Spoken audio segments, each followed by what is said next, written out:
আসসালামু আলাইকুম ওয়া রাহমাতুল্লাহি ওয়া বারাকাতুহু।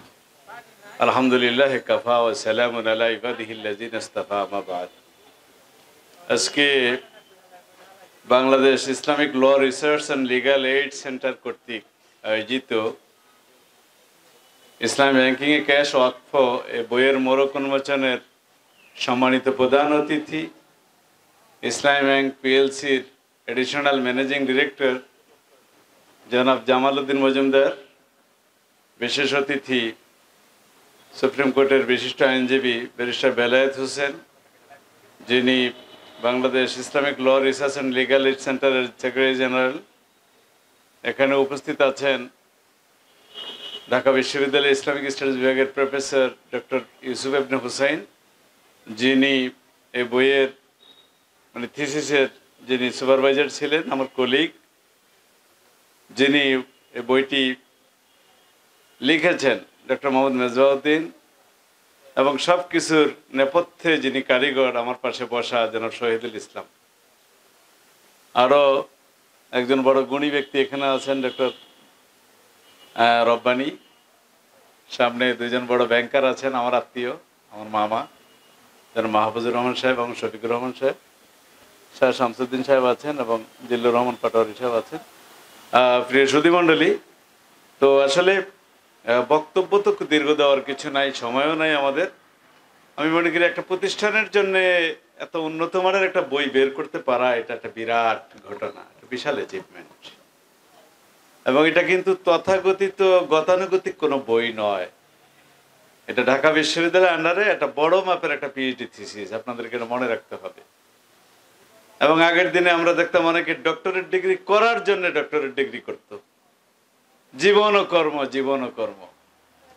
এবং আমাদের এরকম ডিগ্রির কথা মনে আছে, আমাদের একজন রাষ্ট্রপ্রধান বারবার রাষ্ট্রের টাকা দিয়ে ডক্টরেট ডিগ্রি কিনেছেন। তখন একটা পত্রিকা একটা গল্প লিখেছিল, গল্পটা ছিল এই এক ধনাঢ্য ব্যক্তি বাংলাদেশের, অনেক টাকার মালিক, সে খবর পাইছে যে বিদেশে পিএইচডি ডিগ্রি কেনা যায়, তো সে চলে গেছে পিএইচডি ডিগ্রি কিনতে। পিএইচডি ডিগ্রি কিনেছে, কিনে চলে আসার সময় মনে হয়েছে যে আমি আরেকটা ডিগ্রি নিয়ে যাই আমার ঘোরার জন্য। সে আবার ঘোড়ায় চড়তো আর কি। তো সে কর্তৃপক্ষের কাছে গিয়ে বলেছে যে আপনার কত টাকা লাগবে, আরেকটা ডিগ্রি দেন। বললো কার জন্যে? বললো যে আমার ঘোরার জন্য। বললো না, এখান থেকে শুধু গাধাদেরকেই ডিগ্রি দেওয়া হয়। তো আমরা মনে করি মেজবাউদ্দিন সাহেব ওই ধরনের ডিগ্রি করে নাই, একটা নতুন বিষয় নিয়ে একটা নতুন কিছু আবিষ্কার করেছেন, এজন্য ওনাকে আমরা সাধুবাদ জানাই। তো ইসলামী ল সেন্টারের সাথে আমি আজকে 20-25 বছর ধরে জড়িত। এখানে আমি লেকচারার অবস্থায় গবেষণা আর্টিকেল লিখেছি, অ্যাসিস্ট্যান্ট প্রফেসর অবস্থায় লিখেছি, অ্যাসোসিয়েট প্রফেসর অবস্থায় লিখেছি, প্রফেসর অবস্থায় লিখেছি, প্রফেসর হওয়ার পরেও আমি লিখেছি। এবং কিছুদিন আমি আবার অন্যের গবেষণা আর্টিকেল রিভিউ করেছি। তো একটা ইউনিক পত্রিকা, বাংলাদেশে বিভিন্ন সমস্যায় বহু পত্রিকা জার্নাল সময় মতো প্রকাশিত হয় না, কিন্তু বাংলাদেশে একমাত্র গবেষণা জার্নাল যেটা প্রতি 3 মাস পর পর ছেপে যাচ্ছে। এই ছোটখাটো চেহারার শহীদুল ইসলাম সাহেব নেপথ্যে কাজ করে যাচ্ছে। তো আরো বহু ঐতিহাসিক এবং দিগন্তকারী বই কিন্তু ল সেন্টার পাবলিশ করেছে। ভবিষ্যতে আমরা ওনাদের পাশে থাকব। এবং বাংলাদেশে ইসলামী আইন নিয়ে গবেষণা আমার মনে হয় আর কোনো প্রতিষ্ঠান দ্বিতীয় করে কিনা আমার জানা নেই। আপনাদের জন্য উত্তর শুভকামনা রইল।